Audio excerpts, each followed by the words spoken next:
The way they will not be subject to prosecution by China is if they promote the interest of the Chinese Communist Party and Chinese government abroad.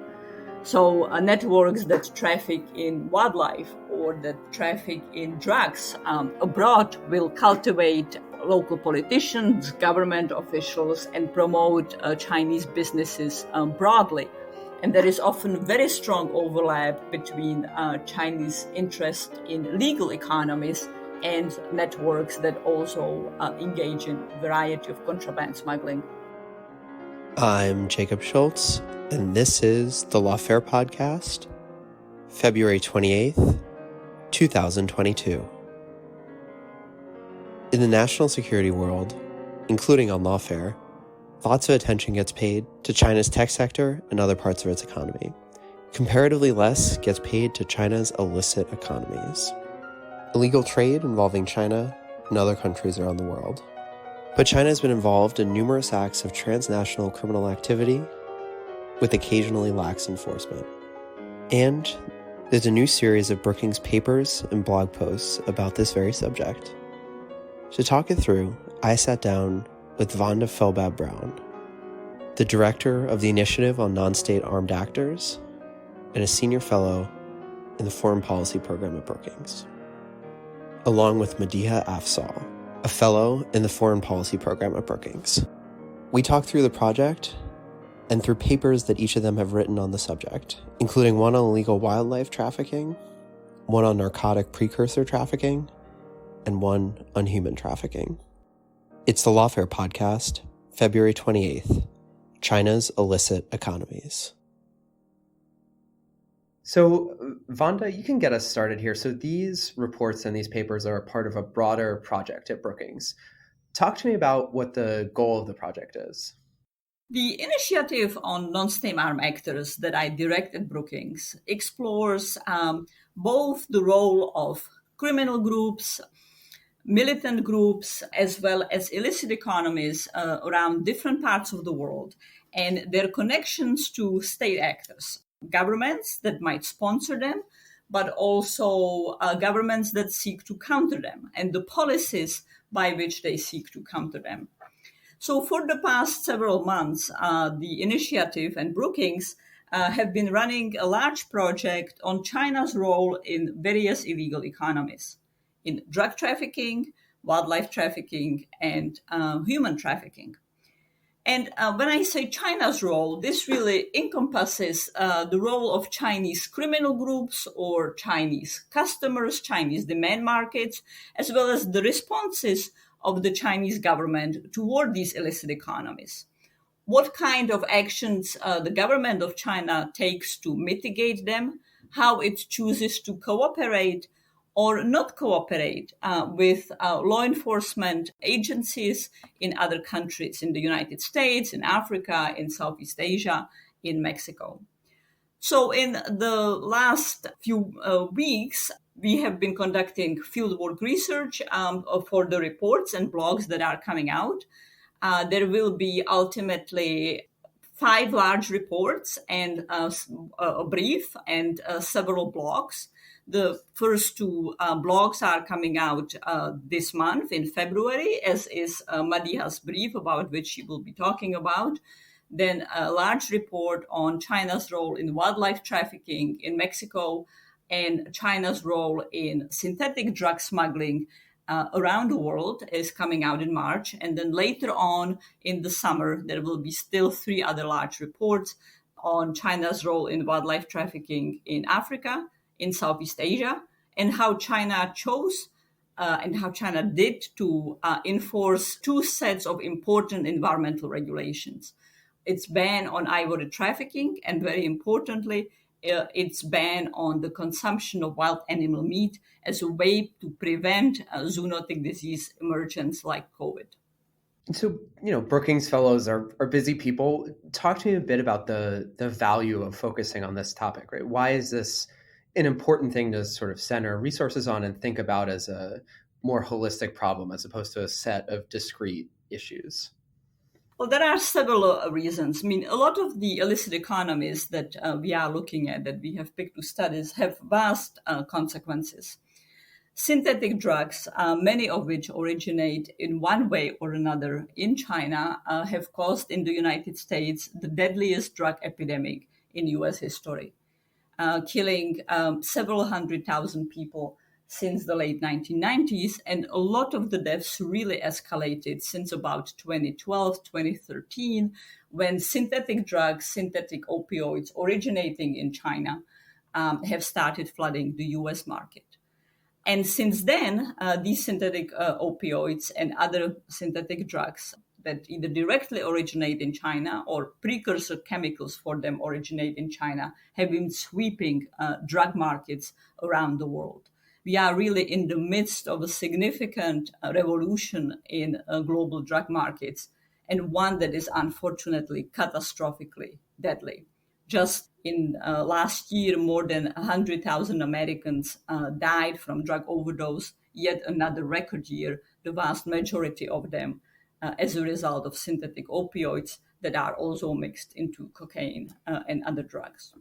With respect to wildlife trafficking, China is one of the top consumers of various products of wildlife, and that has devastating consequences for global biodiversity, for the preservation of species, but also for public health, because zoonotic diseases originate both through the legal and illegal trade in wildlife, as well as through the destruction of natural wild places, such as through habitat conservation.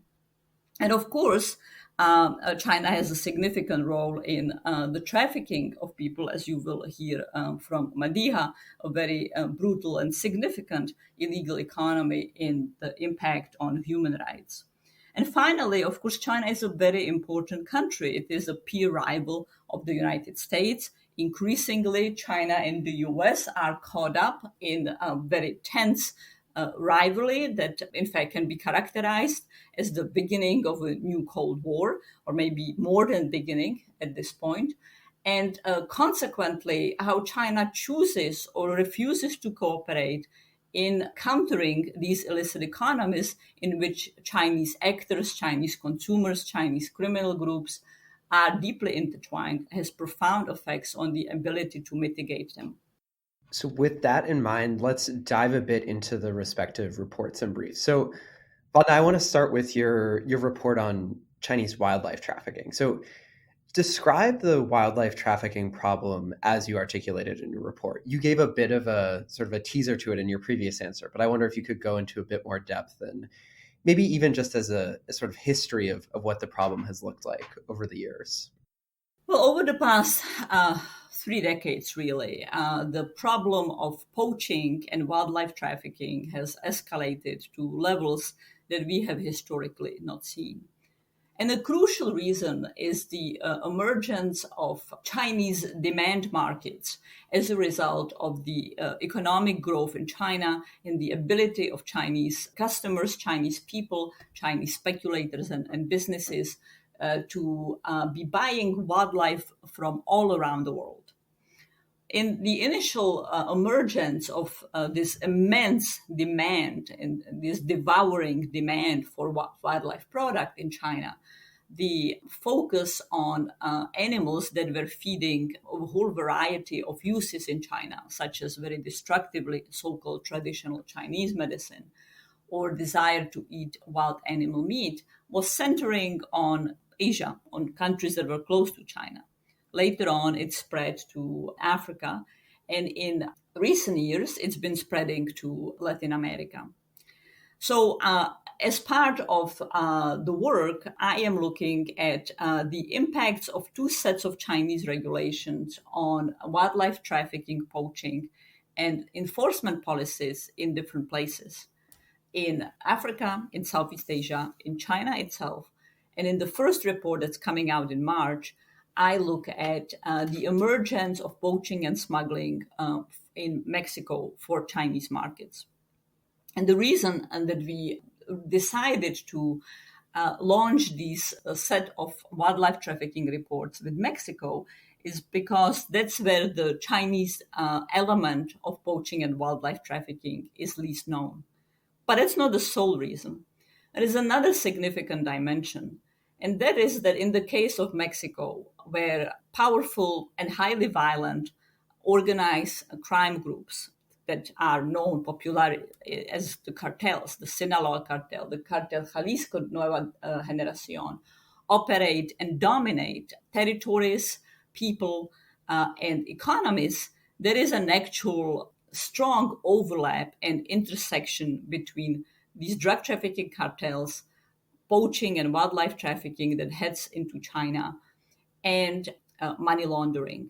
And what is really happening in the big story that I break and discuss in the report is now the fact that Mexican criminal groups are paying for precursor chemicals that they buy to produce synthetic drugs like fentanyl, a synthetic opioid, and methamphetamine with wildlife products. Now, the value that they have to pay to Chinese traders that sell these precursor chemicals, legally or illegally, is quite, the value of the payment they owe is very large. And the wildlife barter payments cannot pay for all the money they owe for these precursor chemicals. However, even paying, say, 20% of that debt now has led to a vast desire to illegally harvest terrestrial species in Mexico, marine species, timber products such as hardwoods. And Mexico is really under this tremendous pressure of its biodiversity being threatened to satisfy Chinese markets and to be used as payment for the precursor chemicals. So there is this significant overlap between money laundering, drug trafficking, wildlife trafficking, poaching, and criminal actors in China and in Mexico. So there's so much to unpack there, but I'm wondering just how it came to be that all these different spheres of illegal economies sort of converged upon each other. Do you have a sense of how it came to be that wildlife trafficking became so linked to the drug precursor market? Is that something that happened by virtue of there being a lack of other transactional alternatives because it's hard to find a market for the wildlife? At the core of the reason why there is this nexus and convergence between several sets of illegal economies is the role of the Mexican criminal groups and their power. I wrote a whole book on wildlife trafficking called The Extinction Market, and have been dealing with how to counter wildlife trafficking and poaching for many years prior. And often there is a claim, there are suggestions that this intersection between various illegal economies happens. The reality is often complicated, and oftentimes the claim is in fact not correct. But in the case of Mexico, it has happened. And the reason that it has happened is because the Mexican criminal groups have become so powerful that they control vast territories, even if they don't fly their own flag and declare the territory of the Sinaloa cartel. In practice, they intimidate, influence, dominate politicians, government officials. They deeply interfere in elections. They control the behavior of populations, in addition to engaging in warfare with rival groups. But they also have come to dominate many legal and illegal economies. And that has really put them in the position of, on the one hand, needing to buy precursor chemicals from China for the production of synthetic drugs, and at the same time having the capacity to be paying with anything the Chinese market would desire, and hence, in this case, plant and animal products. And I'm wondering if you talk a bit about your field research during this. So this is a Brookings report, but it's a Brookings, the two reports, both the report on wildlife trafficking and on precursor chemicals for drugs, involved you doing some pretty significant field work. Talk a bit about your experience doing that. Yes, thanks. I love doing field work. It's sort of a hallmark of my scholarship, and I've been lucky to be able to do it in various parts of the world. And so this was at the beginning, from the beginning, a key element of how I conceived of the project, including because very little has actually been written about, for example, the role of China in any of Mexico's illegal economies, or about how China interacts with governments in Southeast Asia or Australia regarding synthetic drugs. Now, unfortunately, COVID has had its own plans with respect to field work. So I ended up going to Mexico and spent October and November in Mexico interviewing all kinds of actors there, from people involved in the criminal economies to people having to live underneath the thumb of the narcos, to poachers, traffickers, government officials, and traveled various parts of Mexico for that field work. Really also discover or was able to unpack another very significant dimension, which is that the criminal groups in Mexico are systematically attempting to take over not just illegal fisheries, which had been known, but really legal fisheries.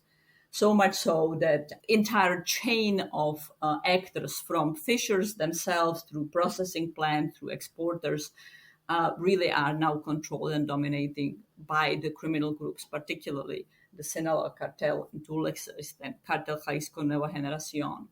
And doing that field work was very difficult and very challenging. People are very afraid of the criminals. Some of the areas I went to really exist under the narco rule, and it was figuring out at what hour can we enter, at what hour we need to leave, myself and my driver, looking over the shoulder, any kind of interlocutor, are we being followed? So it required very, very significant security consideration and operational security to pull it off. And people were very scared to speak. So great deal of effort really had to be to ensure that the interlocutors would in no way be identifiable, so they don't suffer retribution from the criminal groups or, for that matter, from corrupt government officials. I ended up also doing a lot of interviews with actors in Southeast Asia, the Pacific region, Australia, New Zealand, Africa, in various parts of Africa, and in China itself. And that had its own challenges. Unfortunately, I had to ended up doing that through virtual platforms because of COVID and restrictions on access. I was not able to travel there. But there again, the challenge was real fear that the government of China would act against people who would be willing to give those interviews. So being very mindful that no identifiers would be in the report. I've done a lot of field work, and I have written a lot of reports from field work, and I felt that I had never to be as vague about identifying my interlocutors as in the China report, because of the fear that people had, and that I really had to promise that they would not be exposed, so they don't suffer denial of visa or arrests, imprisonment, other consequences. And final comment I would make, I've been to China various times and had both the pleasure of engaging in track 2, track 1.5 with Chinese interlocutors on various issues, including on wildlife trafficking, and also had conducted research there.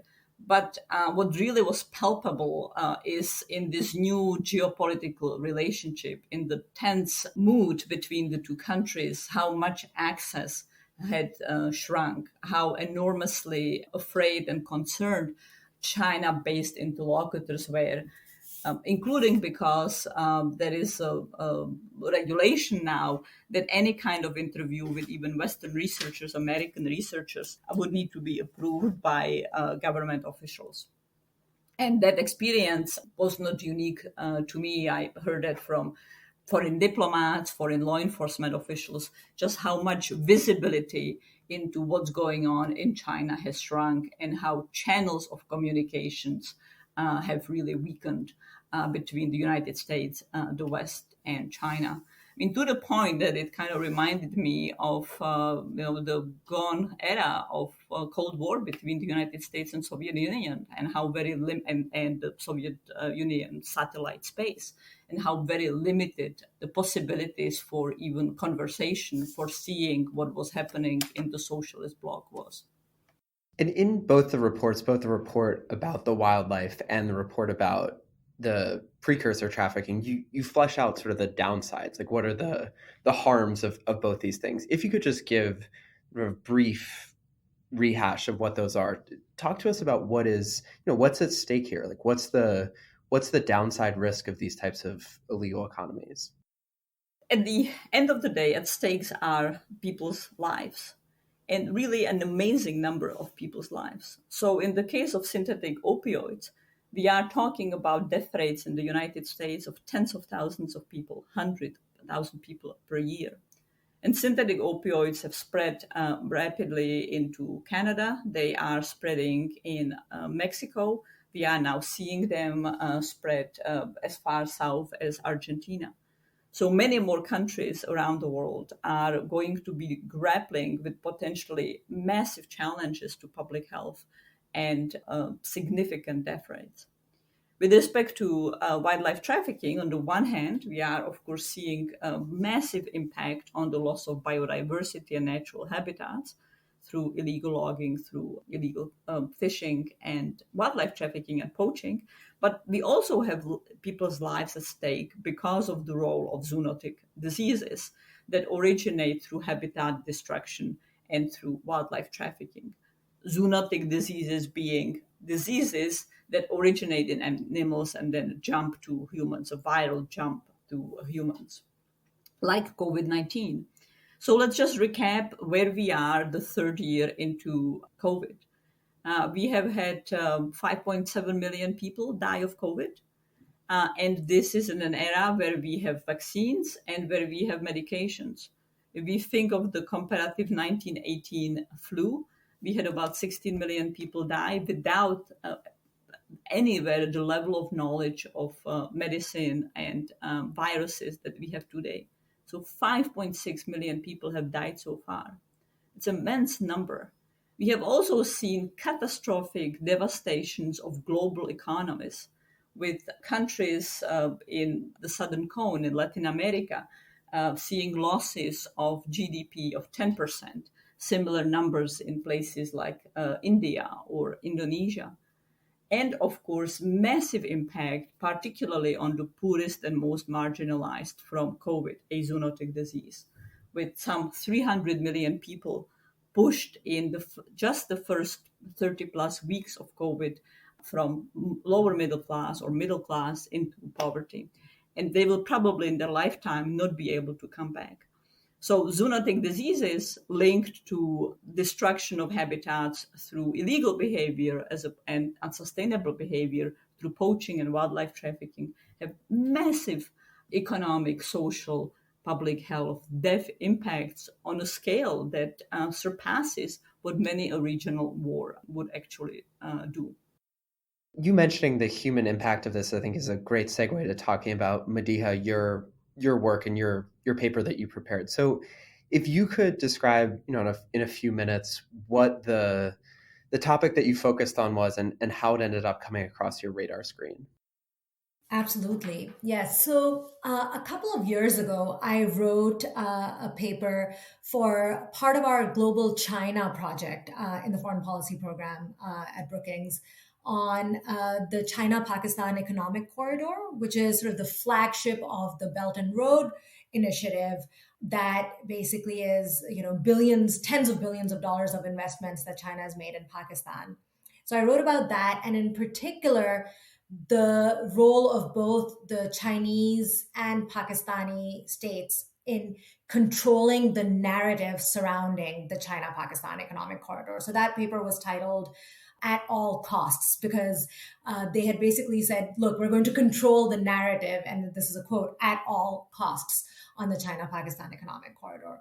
And there were various aspects of how the narrative was controlled, including, what kinds of projects were happening, including sort of the media coverage of the China-Pakistan economic corridor, and so on. And one aspect was sort of the narrative around and the media attention around bride trafficking that had started occurring in Pakistan around this China-Pakistan economic corridor. So I'd written about it, with respect to that, and I'm going to go into what it actually entails.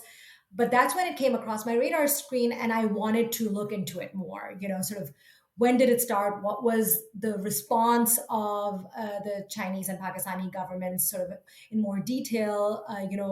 Is it still continuing? What kind of impact is it having? And then more broadly, is this a practice that is isolated to Pakistan? And, what does this tell us about thinking about places that China makes economic investments, for instance, Pakistan, but all across the Belt and Road Initiative, the impact that, illegal activity around that Belt and Road Initiative, of which bride trafficking is one example, can have, and how the relationship that the country that is receiving, let's say, the economic investment, in this case, Pakistan, how the relationship with China impacts the country's response to this kind of illegal activity. So sort of a broader question around, how do countries respond to, perhaps the undesirable externalities of Chinese role and involvement and investment in their countries. So that's the broad topic and the way I went into it. And then I can describe, if you'd like, a little bit of, what the major issue at stake is. Yeah, that'd be great. And maybe even describe, you reference in your paper a couple of big, news story exposés, maybe using those as a segue to get into the issue at stake.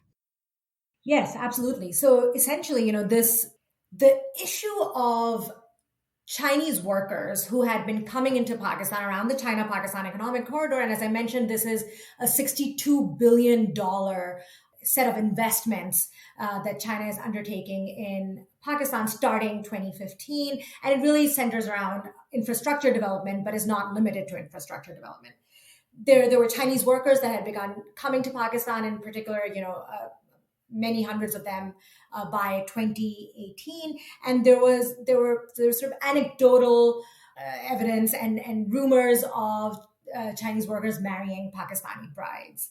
But in April of 2019, there was a major expose where a Pakistani news channel raided a compound in Lahore with cameras in tow. So this was a televised raid, and they found several Chinese men with 6 Pakistanis, 4 women and 2, underage girls, 2 teenage girls whom they claimed to have married. And one of the women had actually contacted the TV network.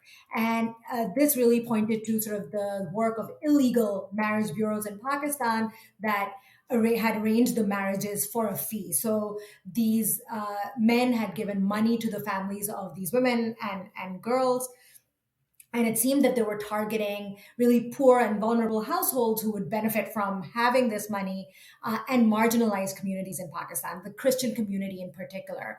And so the victims' families had basically been given money and promised additional amounts to have be given to them monthly. This basically began sort of a cascade of revelations that were coming out in the media that Pakistan's Federal Investigations Agency was then involved in, where what emerged was that, these marriages that were occurring with money given and promises of more money coming to the bride's families were really cases of trafficking, because these girls and women were then taken to China, and there was evidence that they were either forced into prostitution or forced labor, or, basically forcefully impregnated. The Federal Investigations Agency became very, very involved in this. It turned out that there were, Pakistani and Chinese, nationals involved, that they were, as I said, particularly targeting the Christian community, targeting Christian neighborhoods. And this is a very small minority in Pakistan, but it was not limited just to Christian neighborhoods. And they were also working through priests in churches to try to gain access to these communities. And there were cases that were sort of laid out against traffickers, more than 50 Chinese traffickers. They were arrested publicly. Then there were some of the women were brought back to their families. The Associated Press did a big investigation on this. The New York Times interviewed some of the trafficked women. So this had a huge amount of attention in 2019. And it came out later that year that there was a list of 629 trafficked women that had been put together. Activists working with these communities estimated that the numbers could be higher. But at the same time, as this sort of list and this number came out, what emerged was that both the cases, after all of this attention that had been paid to them, were shut down. The traffickers were essentially released, and that the media was asked to not report on these stories. So basically, almost as quickly and as intensely as the flurry of reporting began on this, and as much sort of intense attention as there was on this, it appeared to have been brushed under the rug. So this paper is sort of a story of both of those things and the wider implications of that. So that last point you raised about the media being asked to not report on it is a good segue, I think, to take a step back and think about the broader picture of what's going on here in both of the sort of cases that you studied, both in Mexico and in Pakistan. So I'm curious, Vanda, maybe you can get us started here. What's your sense of how the Mexican government sort of handles the delicate balance between trying to enforce criminal wrongdoing while also balancing whatever economic pressure in other channels that China might exert over it? Well, a key problem in Mexico, quite apart from China, is a very poor rule of law with extraordinarily high rates of impunity, even for the worst crimes. Like homicides have 98, 96% impunity rate. So essentially, if someone decides to commit murder, he or she will get away with it. And in its relationship with China, the Mexican government has had a more delicate balance, really, in both trying to maintain positive economic relationship with China, while at the same time seeing China as an economic rival, as a competitor in displacing Mexican companies, Mexican labor from U.S. markets. So the difficult balancing has been within the economic relationship. But in the context of that, the Mexican government has historically really not gone into issues that would rock the relationship, has not focused on human rights abuses committed in China, for example, nor has really dealt very much at all with China on a whole wide set of criminal issues, whether it's drug trafficking or wildlife trafficking. Only in very recent years, there have been attempts to engage China on that. But the engagement between China and Mexico still is very limited, very sporadic, case by case, and really inadequate, and cannot be called in any kind of form meaningful cooperation. In many ways, China's engagement in law enforcement matters has grown more in Southeast Asia, where China is very intent on cultivating positive relations in Southeast Asia as part of the projection of its geopolitical ambition, and where it has now come to understand that law enforcement cooperation is yet another mechanism of this projection of power. And similarly, that is also starting to take place in Africa, where on the one hand, China is the principal demand place for products from animals that are poached, killed in Africa.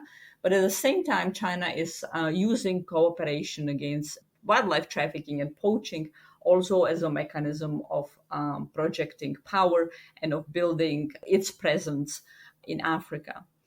Nonetheless, China's international cooperation tends to be highly selective, highly self-serving, often really focused and preoccupied with a very narrow set of issues that concern China, such as the extradition of Chinese nationals that the government wants for example, capital flight violations. It tends to be very reluctant to engage in meaningful cooperation on issues such as money laundering, whether this pertains to wildlife trafficking or drug trafficking, including because it doesn't want to expose the massive problems and deficiencies within the financial and banking system in China. And even on synthetic drugs that originate in China in the form of precursors but head throughout the Asia-Pacific region, namely methamphetamine, China is really only very slowly coming to cooperate with regional actors, with countries like Thailand. And to the extent that it cooperates, it's principally in sharing information on seizures. It's not been very active in trying to help dismantle Chinese criminal networks operating abroad, unless they cross the interests of the Chinese communist parties. But very frequently, Chinese criminal networks, from the notorious triads to much more mom and pop kind of industries, understand that the way they will not be subject to prosecution by China is if they promote the interest of the Chinese Communist Party and Chinese government abroad. So networks that traffic in wildlife or that traffic in drugs abroad will cultivate local politicians, government officials, and promote Chinese businesses broadly. And there is often very strong overlap between Chinese interest in legal economies and networks that also engage in a variety of contraband smuggling. The same is also the case in Mexico. And often the Chinese government is really very keen and very determined to control narratives, something that also came up in the issue of human trafficking, bride trafficking from Pakistan that Madiha was just talking about. That same effort to control the narrative, to often try to have very strong presence, if not outright control over regional bodies that deal with law enforcement cooperations, to dominate agenda, to come very prepared to those meetings is kind of very much part of the modus operandi of the Chinese government. While at the same time, the actual operational cooperation tends to be limited case by case, highly selective, and often highly self-serving. Not fully equitable sharing of information, not equal determination to go after all trafficking networks or criminal organizations. And Madiha, in your research for this project, how did you find that the Pakistani government was trying to balance those sort of various equities as they relate to China? Yeah, so I think the Pakistani government really had two big imperatives here that bumped up against each other. One was to its domestic audience, right, to its own citizenry. And really the issue of marriage and a woman's honor is of huge significance in Pakistan, right? So this is something that in Pakistani culture and sort of religion, there is the sense that, you know, men and society at large is responsible for protecting the honor of women. And the issue of, you know, trafficking and then prostitution, forced impregnation, and so on really brought out sensitivities in Pakistan, which is why this issue received so much attention this summer of 2019. You know, one caveat I should note there is that in Pakistan, the Christian community tends to be marginalized. And so that's one reason, in some ways, this has been allowed to be brushed under the rug by Pakistan's citizenry is perhaps because of that. But, you know, the imperative, again, of sort of society at large controlling and protecting the honor of women is why there was so much attention on this topic. But the other imperative was for Pakistan to protect its relationship with China, and in particular, its economic relationship with China, in which, you know, the power dynamic is clearly one in which, you know, China has the upper hand, because China is the country making the investments to Pakistan, which is sort of dependent in many ways on these investments. And so in order to protect these investments. To what lengths was Pakistan willing to go? And we saw that, brushing this story under the rug, ending these investigations, even going to the lengths of transferring officials who were working on these investigations, so much so that one official who had knowledge of this, even in an anonymous interview with the Associated Press, went hundreds of kilometers away from where he worked to interview for this, off the record, right? So that gives you a sense of how sensitive this issue had become after so much attention being on it by the end of 2019. And there's no question that this has stopped, right? The practice continues. The officials said as much. I think we know that in the pandemic, cases of trafficking have only increased because many of the vulnerabilities that the pandemic has exposed, including economic vulnerabilities, are exactly the kind that traffickers tend to exploit. So we can assume as much, but we don't know anything more just because now there's no by explicit design, media attention on this. So in the case of Pakistan, these two imperatives, sort of the one to its citizenry and the one to protect, the relationship with China, but also to protect Chinese sort of investments coming into Pakistan and sort of, protect that economic relationship. That second imperative won out. What we can say is that this has negative consequences in terms of the attention being on this issue. If there is no attention on this issue, the practice can continue. And, just to take a quick step back, this is not happening in Pakistan alone. So this is happening in various neighboring countries to China, just because it's easier to traffic from overland with neighboring countries. So Myanmar, Vietnam, Cambodia, Laos, North Korea, and Human Rights Watch has documented this. And the roots of this really are around the huge demographic gap in China, where there are basically tens of millions of excess men because of China's one-child policy and the practices of female infanticide and forced abortions that followed China's one-child policy. And these men, essentially, now that they're of marriageable age, need women to marry. And so that's why they've reached into illegal trafficking networks.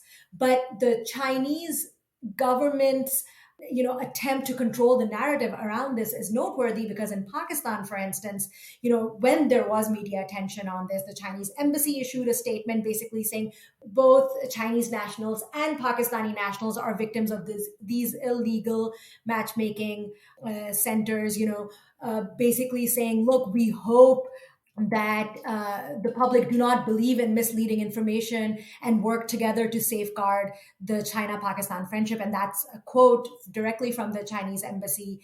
So, basically saying, don't believe in all the negative sort of stories you hear. And then the Chinese ambassador, when more reporting came out, the Chinese ambassador went on Pakistani TV and said, there is no prostitution as part of this. So, also pushed back on the reporting.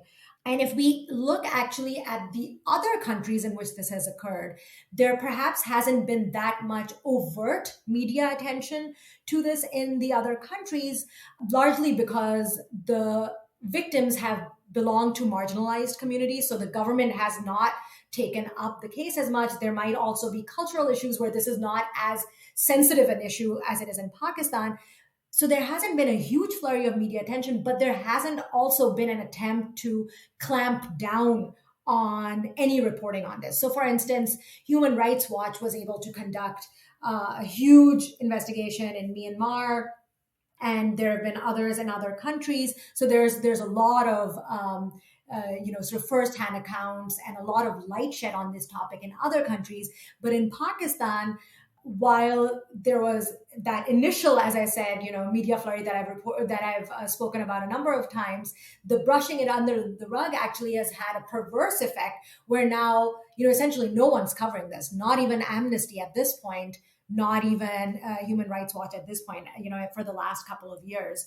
It points to both the extreme, obviously, benefits of media attention, and then how those can backfire if it's controlled by the state. So, Madiha, the way that you presented the way that this problem emerged raises an interesting question, I think, of how much of this has to do with particularly bad behavior, turning a blind eye, suppressing, et cetera, from the Chinese government, and how much of it just has to do with the fact that in the past, half century, China has emerged as a major player in the international economy. And as you become further enmeshed in the international economy, there are illicit economies that emerge alongside it. How much of this in the course of doing the research into your project here seems like it's a result of particular negligence on behalf of the Chinese government, and how much of it is just, feels like a natural consequence, albeit a really deeply unfortunate one, of China becoming such a major player on the international economic stage? Yeah, that's a great question, Jacob. So in my view, in some ways, because the roots are that demographic problem, right? And this is something that basically emerged as China's role in Pakistan, and in particular the economic role in Pakistan, increased very naturally, as Chinese workers came in. These are sort of illegal activities that developed, as negative externalities essentially around the China-Pakistan economic corridor. In my view, I think this is, these are private citizens that are engaging in this illegal activity as part of the larger, of course, China-Pakistan economic corridor and their work there. And some of them actually had faked, for instance, the projects that they were working on. So really weren't even technically directly part of the China-Pakistan economic corridor.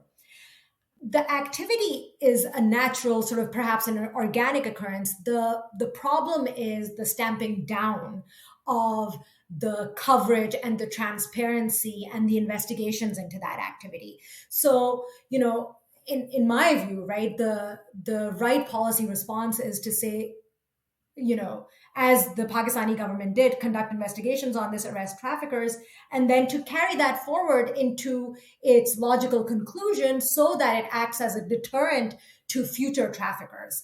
That is what was shut down, and that is what did not occur, and that is the problem. Obviously, the trafficking is a problem, and it's unfortunate, but it perhaps was unavoidable as part of this expansion in the economic relationship between the two countries. But what was avoidable was the shutting down of the investigations, the shutting down of the media attention, and the future trafficking that now is occurring can then be traced back as a consequence of attention being shut down. And again, this is presumed future trafficking because we are not hearing anything about this, because the media is not allowed to report on this. But a much more natural approach would be to prosecute this and let it reach its conclusion, so that then these illegal activities don't actually thrive in this environment, so that they know that there's sort of a limit to them.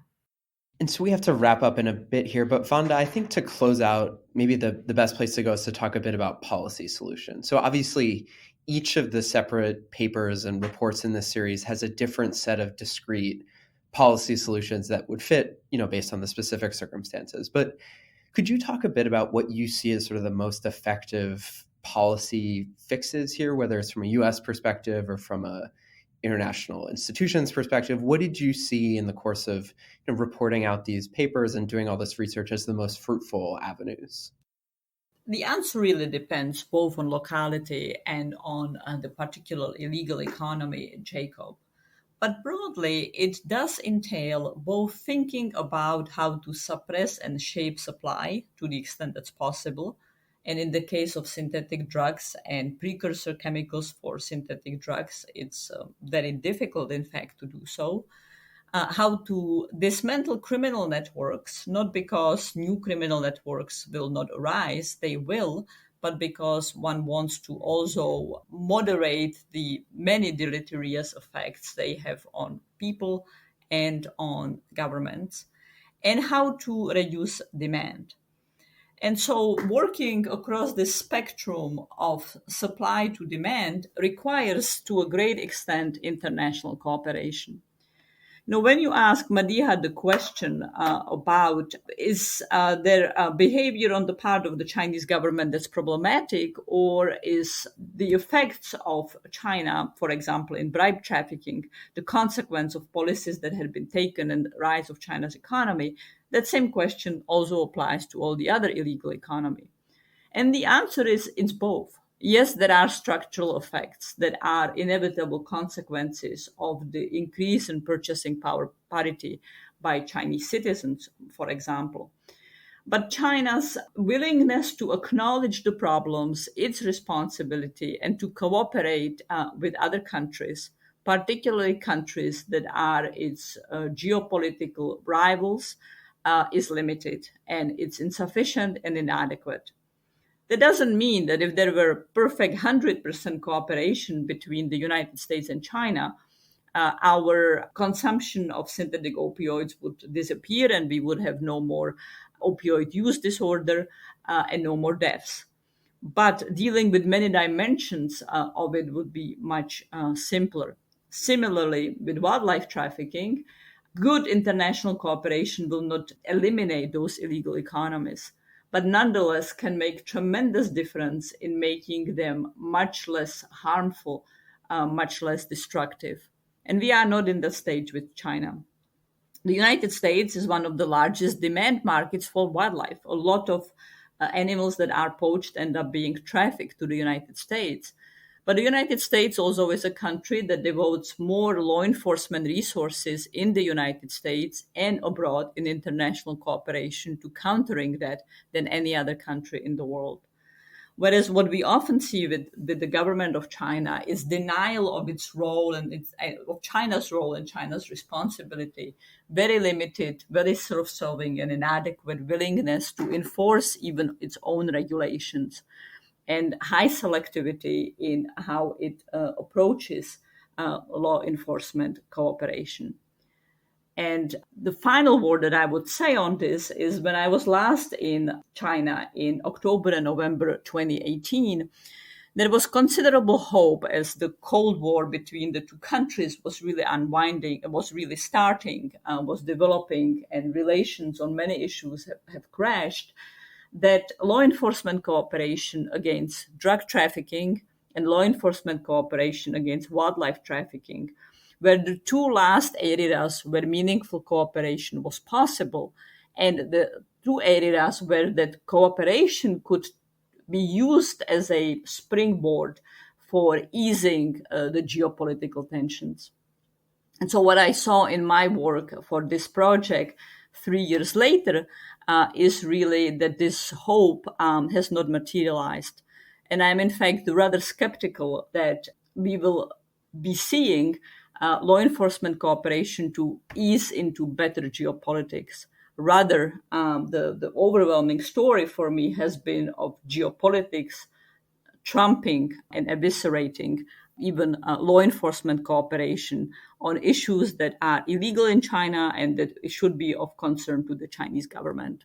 And I hope that we can find a way to get beyond that, and that requires sustained international engagement.